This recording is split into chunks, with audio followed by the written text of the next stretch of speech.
एक और बड़ी खबर आपको बता दें, यूक्रेनी सेना के ठिकानों पर रूस की एयर स्ट्राइक हुई है।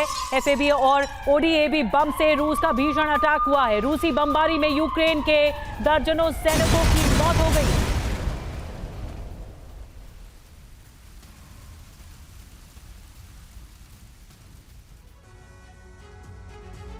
और G7 बैठक और उसके बाद यूक्रेन पर शांति वार्ता में ज़ेलेंस्की को कई देशों से भरोसा मिला है। इसका असर वॉर जोन में भी दिख रहा है। यूक्रेन लगातार रूस पर हमले कर रहा है। यूक्रेन के ड्रोन रूसी सैनिकों का संहार कर रहे हैं। इस बीच यूक्रेन की आर्टिलरी के शेल का भंडार पहुंच चुका है और यूक्रेन रूसी सैनिकों को रोकने में कामयाब हो रहा है। नेटो देशों से हथियारों का जखीरा आने तक ज़ेलेंस्की ने युद्ध की नई रणनीति तैयार कर दी है, जिसके तहत यूक्रेनी फौज बहुत सावधानी से युद्ध लड़ रही है। शुक्रवार की रात यूक्रेन से रूस के कई शहरों पर हमले हुए, लेकिन शनिवार की रात यूक्रेन की तरफ से हमले की एक भी कोशिश नहीं हुई।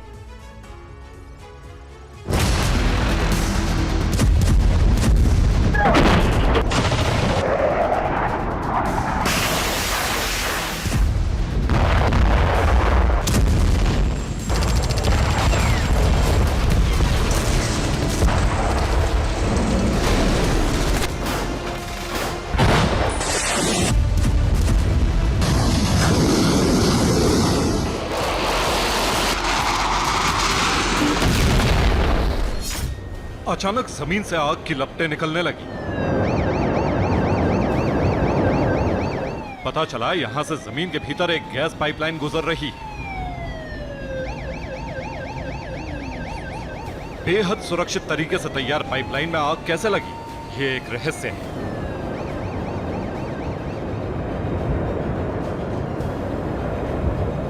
कुछ रिपोर्ट्स में दावा है कि ये यूक्रेनी एजेंट्स का हमला हो सकता है, लेकिन रूस का दावा है कि ज्यादा गर्मी की वजह से पाइपलाइन में आग लगी। गर्म मौसम में पाइपलाइन में दबाव बढ़ जाता है। गैस पाइपलाइन में आग हमला नहीं बल्कि हादसा है।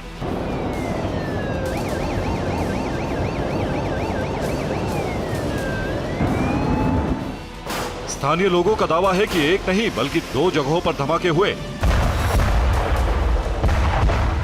हालांकि रूस के इस इलाके में इन दिनों 30 डिग्री तापमान है।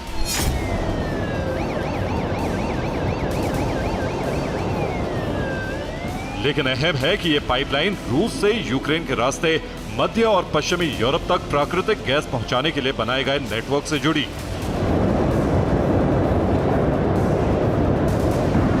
यूक्रेन पर शक इसलिए है क्योंकि रूस की कई गैस पाइपलाइन और ऑयल रिफाइनरी को निशाना बनाया जा चुका है।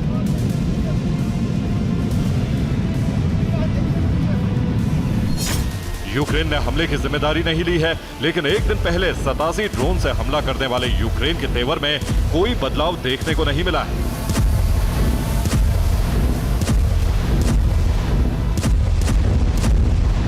यूक्रेन बाखमुत इलाके में हमले कर रहा है। चासव यार में भी रूसी सैनिकों पर हमले हुए।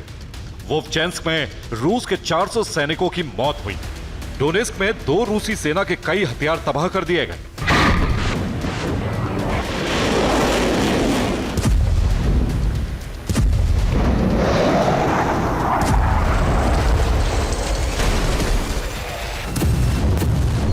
युद्ध के बीच रणनीति भी अहम है।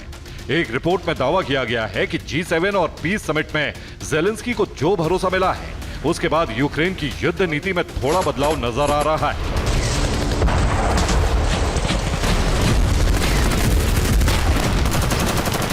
गोला बारूद के इंतजार के बीच यूक्रेनी सेना ने अलग रणनीति तैयार की है।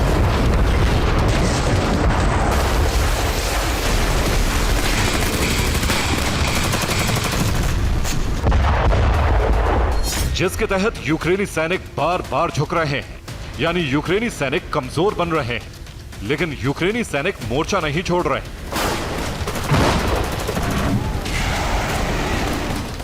ज़ेलेंस्की के आदेश के मुताबिक यूक्रेनी सैनिक जानबूझकर जगहों पर पीछे हट रहे हैं। बड़े हमले नहीं कर रहे, ताकि रूसी सेना को यकीन रहे कि वो मजबूत है और आने वाले समय में आसानी से जीत हासिल कर लेंगे।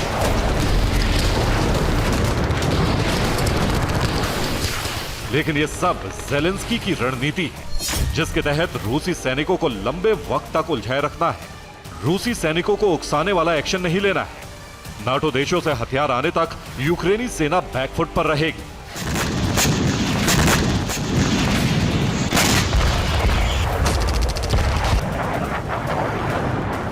यूक्रेनी कमांडर्स और अधिकारियों के मुताबिक यूक्रेन के कुछ इलाके छोड़ने की वजह से यूक्रेन बेहतर सुरक्षित इलाकों से लड़ने में सक्षम हो गया है।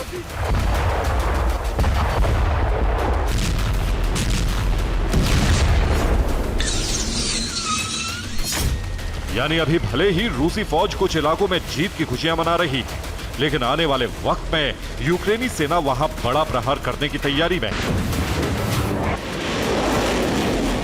इसी नीति के तहत खार्किव और डोनेस्क में भी जंग चल रही है।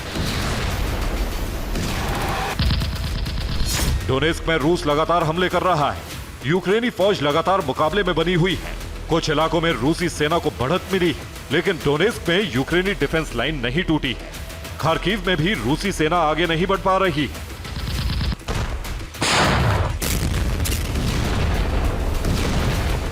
फिलहाल यूक्रेनी फौज की आर्टिलरी आग उगल रही है। नाटो देशों से शेल की सप्लाई होने के बाद यूक्रेनी फौज बेहद मजबूत है। आर्टिलरी के जबरदस्त प्रहार की वजह से ही रूसी सेना के लिए आगे बढ़ना मुश्किल हो रहा है। और डोनेस्क में रूसी सेना ने पूरी ताकत झोंक दी है। डोनेस्क के प्रोक्रोवस्क इलाके में रूस ने एक दिन में 41 बार हमले किए हैं, लेकिन फिर भी रूसी सेना कोई खास कामयाबी रूसी सेना को नहीं मिली है। डोनेस्क के लीमन इलाके में भी रूसी सेना यूक्रेनी फौज को पीछे करने के लिए हमले कर रही है। यहां एक दिन में रूस की तरफ से 16 बार हमले हुए, लेकिन यूक्रेनी सेना मोर्चे पर डटी रही। डोनेस्क के सिवरेस्क इलाके में भी लगातार गोलीबारी चल रही है। यहां यूक्रेनी फौज रूस के 13 हमलों को नाकाम करके मोर्चे पर कायम है।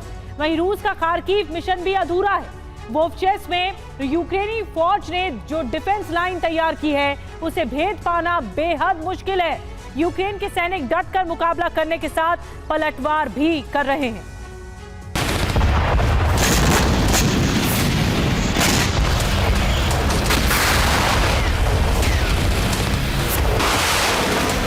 खार्किव के वोवचेंस्क में जबरदस्त जंग में यूक्रेन की बढ़त हासिल करने की वजह है अमेरिकी गाइडेड बम।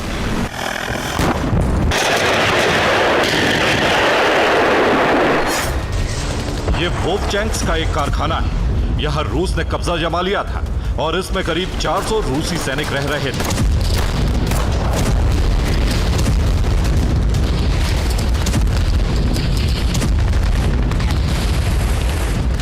अमेरिकी गाइडेड बम के सटीक निशाने से यूक्रेन ने पूरी इमारत को उड़ा दिया।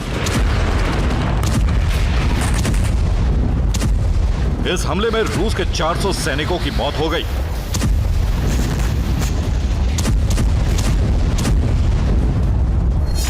यूक्रेनी आर्मी चीफ का दावा है कि रूस के सैनिक जहां भी छिपे हैं, वहां हमले किए जा रहे हैं। अमेरिका गाइडेड बम के साथ ही ड्रोन से ग्रेनेड ड्रॉप किए जा रहे हैं। आत्मघाती ड्रोन से भी रूस के सैन्य वाहनों और ठिकानों पर हमले हो रहे हैं।